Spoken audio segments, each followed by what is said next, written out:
Perkenalkan, nama saya Fernando Ramadan, biasa dipanggil Nandu. Dengan nomor induk mahasiswa 20 20 00 10 39, kelas 2B Pendidikan Bahasa dan Sastra Indonesia, Fakultas Keguruan dan Ilmu Pendidikan, Universitas Sarjana Wiyata Taman Siswa. Di sini saya akan membacakan hasil teks pidato saya mengenai hukum dengan judul Janganlah Buta Akan Pelanggaran. Assalamualaikum warahmatullahi wabarakatuh. Yang saya hormati Bapak Kapolres, tamu undangan yang saya hormati, dan rekan kerja saya yang saya sayangi. Marilah kita panjatkan puji syukur kehadirat Allah Subhanahu wa Ta'ala atas karunia-Nya sehingga kita dapat berkumpul di balik saat hari dengan sehat walafiat, tanpa kurang apapun. Dan tak lupa salam dan selawat kita aturkan pada Nabi Agung Muhammad Sallallahu Alaihi Wasallam yang telah menyempurnakan ajarannya sehingga kita terbebas dari zaman jahiliyah. Tak lupa saya ingatkan kepada kita semua untuk tetap menjaga jarak dan menggunakan masker dimanapun itu. Para hadirin yang saya hormati, berhubung ada Bapak Kapolres di sini, saya sebagai salah satu dari sekian banyak orang yang ada di Argosari ingin menyampaikan sedikit pendapat saya mengenai pelanggaran lalu lintas. Kadangkala saya merenungkan tentang hukum yang ada di Indonesia. Kenapa semakin lama semakin tumpul? Kenapa saya berani berbicara seperti itu? Karena saya sering melihat banyak masyarakat yang mulai aktif. Aktif di sini bukan mengarah ke hal yang baik, tetapi aktif dalam penyelewengan atau ke arah pelanggaran. Di situ saya merasa sedih. Saya merasa hak saya sebagai pengendara rasa terganggu. Melihat tingkah laku masyarakat yang sekarang, pastinya para tamu yang ada di sini pernah melihat beberapa pengendara yang menerobos lampu lalu lintas. Apakah itu layak untuk ditiru? Tentu saja tidak. Nah, yang ingin saya tanyakan pada bapak-bapak polisi yang ada di sini, apakah berani Bapak kepolisian menindak pelanggaran tersebut? Para hadirin yang saya hormati, saya sekali dua kali dengan sadar melanggar lalu lintas tersebut. Entah saya menerobos lampu lalu lintas atau sengaja tidak menggunakan helm. Nah, di sini ada yang lucu.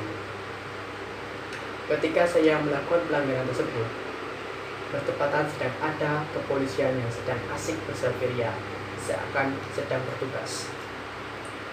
Mohon maaf Bapak, pertanyaan saya, Bapak polisi itu polisi atau model? Saya tahu tidak semua kepolisian seperti itu,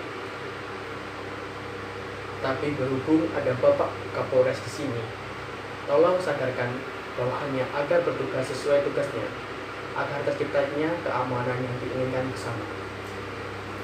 Para hadirin yang saya hormati, banyak masyarakat yang melanggar aturan, hanya menggunakan helm, menerobos lampu lalu lintas, atribut bermotor tidak lengkap, tidak menggunakan masker saat di jalan.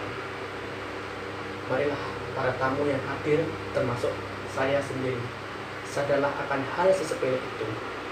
Karena hal sesepele itu, jika tidak diperdulikan, akan menjadi masalah yang sangat serius. Jika ada yang melanggar, tolong ingatkan. Dan untuk yang melanggar, janganlah kalian tutup mata mengenai hal tersebut. Telah banyak kejadian yang terjadi belakangan ini. Karena tidak melengkapi atribut bermotor dan tidak menggunakan masker saat berpergian. Menggunakan masker telah menjadi hal yang biasa untuk saat ini. Terlebih lagi saat ini kita masih melawan pandemi COVID-19. Tapi kenapa masih ada masyarakat yang tidak menggunakan masker?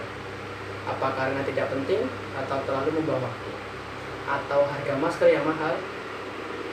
Saya pernah membaca artikel mengenai pelanggaran tidak menggunakan masker di wilayah DIY akan dikenai denda. Walaupun denda yang diberikan hanyalah Rp100.000. Apakah kita rugi jika kehilangan uang Rp100.000 untuk membayar denda tersebut? Menurut saya rugi, karena dengan Rp100.000 kita dapat membeli banyak hal. Daripada kehilangan 100.000 rupiah karena tidak memakai masker, lebih baik kita sisihkan setengah dari penghasilan atau uang kita untuk membeli masker. Dan peraturan tersebut tertulis pada Peraturan Wali Kota Yogyakarta nomor 51/2020.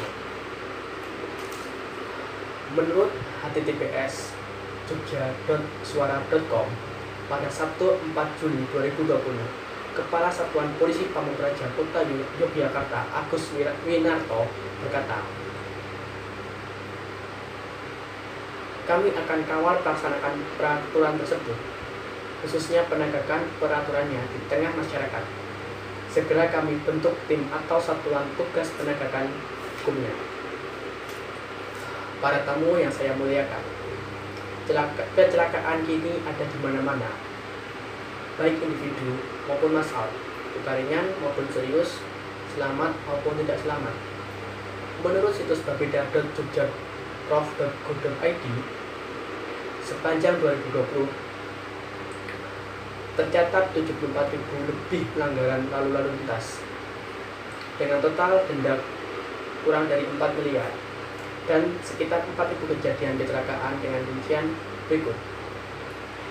Korban meninggal lebih dari 300 korban jiwa, luka ringan sekitar 5.000 korban jiwa, dan total kerugian lebih dari 4 miliar.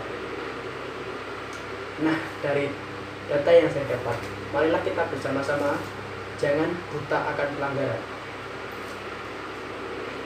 Saya memohon pada yang hadir di sini, khususnya kepolisian, tolong laksanakan tugas dengan serius. Jangan hanya memakan gaji kita. Serta untuk para hadirin juga termasuk saya sendiri, marilah jangan menutup mata soal pelanggaran lalu lintas. Saling mengingatkan satu sama lain jika ada yang melanggar, diingatkan. Saya kira cukup. Sekian dari saya. Jika ada salah kata maupun perbuatan, saya mohon maaf. Wassalamualaikum warahmatullahi wabarakatuh.